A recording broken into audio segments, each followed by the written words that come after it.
10 वर्षों से भी ज़्यादा का समय बीत गया है। श्याम सुंदर के मथुरा गए 10 वर्ष से ज़्यादा होने को आए हैं, पर प्रतीक्षा सबकी अभी भी बनी हुई है कि श्याम आएंगे। मैं चंद्रावली। मैं बहुत चिढ़ती थी राधा से, क्योंकि श्याम सुंदर इसे ही ज़्यादा मानते थे। मुझसे छोटी है राधा, पर इस छोटी बहन से भी मैं ईर्ष्या ही करती थी। इसके बाद भी सदैव राधा ने मुझे जीजी कहकर ही आदर दिया, सम्मान सदैव दिया मुझे इस प्रेम की पुजारन ने।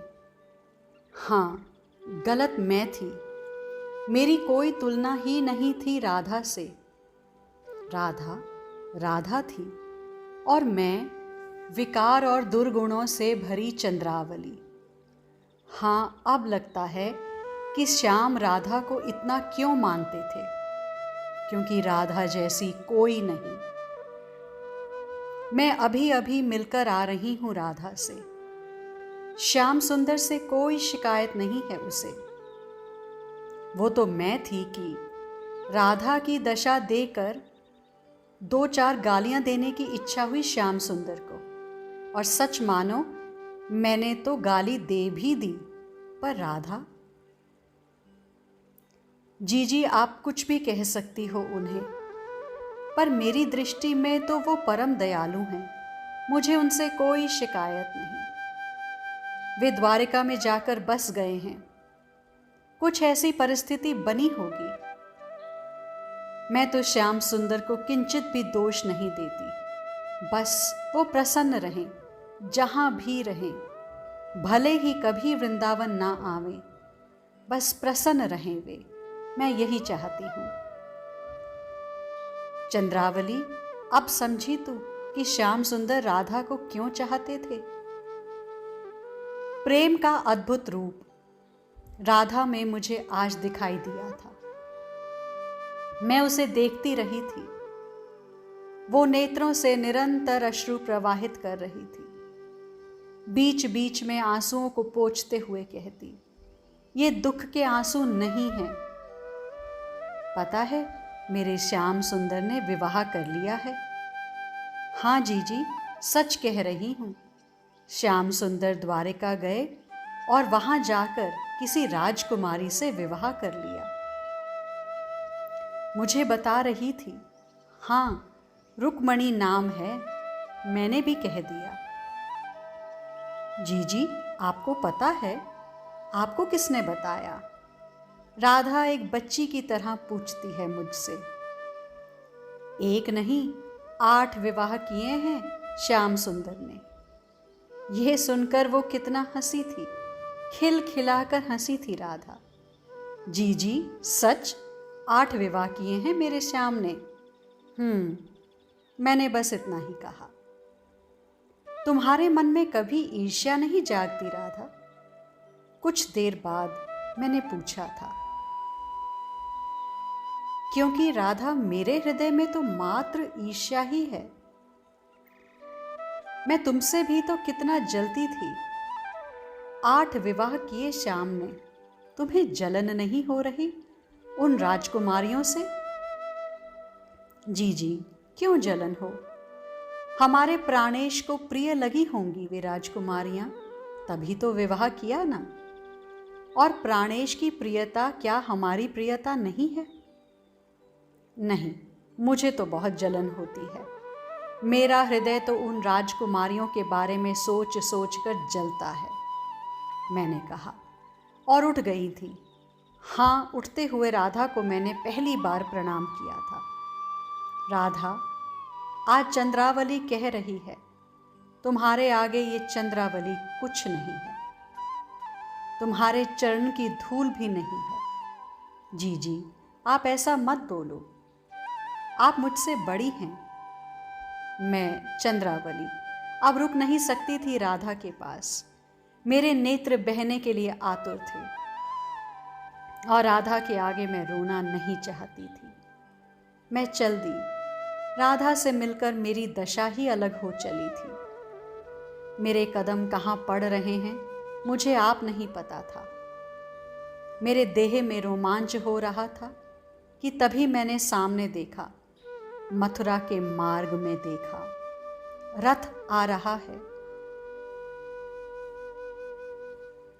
जब चंद्रावली सखी ने रथ देखा वो रुक गई। कौन है रथ में? ध्यान से देखने की कोशिश की। रथ तीव्रता से दौड़ते हुए आ रहा था। चंद्रावली ने देखा, पर रथ तो वायु की गति से चल रहा था, सामने से निकल गया। रथ में कौन ये देख नहीं पाई थी चंद्रावली। रथ नंद भवन में ही गया था और वहीं जाकर रुका। गौर वर्ण का कोई सुंदर पुरुष है, जाना पहचाना सा लगता है। चंद्रावली गई थी नंद भवन में देखने की कौन आया है। झुककर प्रणाम किया था मैया यशोदा को उस पुरुष ने। कौन? कन्हाई। मैया को कन्हाई के सिवा और कुछ स्मरण में ही नहीं है। नहीं मैया, मैं तेरा दाऊ बलराम। ओह दाऊ! चंद्रावली खुशी से झूम उठी थी। दाऊ? मैया यशोदा के नेत्रों से अश्रु बह चले। हृदय से लगा लिया। ओह दाऊ, कैसा है तू? मेरा कन्हाई नहीं आया? नहीं, वो नहीं आया, दाऊ ने कहा। अच्छा, आ जाता तो ये बूढ़ी आंखें उसे देख लेती, पर नहीं आया। अच्छा, एक बात बता दाऊ। महर्षि शांडिल्य कह रहे थे कि तुम लोग मथुरा से चले गए हो, पर कहाँ गए? द्वारिका, बलराम ने कहा। दाऊ, द्वारिका दूर है? आगे आ गई थी चंद्रावली और दाऊ से पूछने लगी थी। दूर है, समुद्र के मध्य है। मेरा कन्हाई समुद्र में रहता है? मैया ने आश्चर्य से पूछा। नगरी बसाई है कृष्ण ने, द्वारिका नाम की। बलराम ने ये बातें बताई। चल तू थक गया होगा, कुछ खा ले। अच्छा ये बता, तेरी माँ रोहिणी कैसी है? माखन रोटी लाते हुए पूछा था मैया यशोदा ने। देख, जल लाना भी भूल गई। चंद्रावली ने कहा, मैं ला देती हूँ मैया, और जल लेने रसोई में चली गई। सिर में हाथ फेरती हैं दाऊ के मैया यशोदा, फिर अतीत में खो जाती हैं। विवाह कर लिया कन्हाई ने? इस प्रश्न पर थोड़ी हंसी थी मैया। हाँ, कर लिया, दाऊ ने कहा। सुना तो है कि 8 विवाह किए हैं कन्हाई ने। दाऊ अब थोड़ा मुस्कुराए। 8 नहीं मेरी मैया, 16,108। हाँ, इतने विवाह किए हैं कन्हाई ने। इस प्रसंग पर तो मैया यशोदा खुलकर हंसी, और हंसी कुछ ही क्षण फिर आंसू में बदल गए थे। यही आंगन है जहाँ एक दिन मचल गया था कन्हाई मेरा। कहने लगा माखन दे, फिर कहने लगा चंदा दे, फिर तो रोते हुए धरती में लौट गया। कितने वर्षों बाद हंस रही थी आज मैया। कहने लगा था ब्याह करा दे, दुल्हन ले आ, ब्याह करा दे मेरा। बलराम सुन रहे हैं। उन संकर्षण को ये समझते देर न लगी थी कि कृष्ण के वियोग में ब्रज की क्या स्थिति हो गई है। चंद्रावली, चंद्रावली, जल लाने में इतनी देर?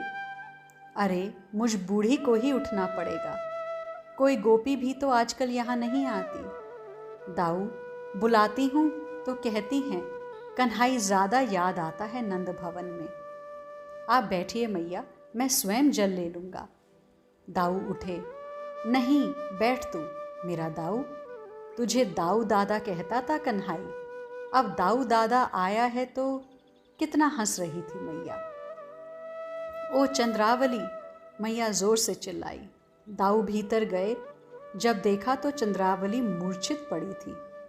16,000 विवाह की बात सुन ली थी चंद्रावली ने, इसलिए मूर्छा आ गई थी। यकीन ही नहीं हो रहा था कि कन्हाई ने इतने विवाह कर लिए थे। आज के लिए इतना ही, शेष आगे। श्री राधा।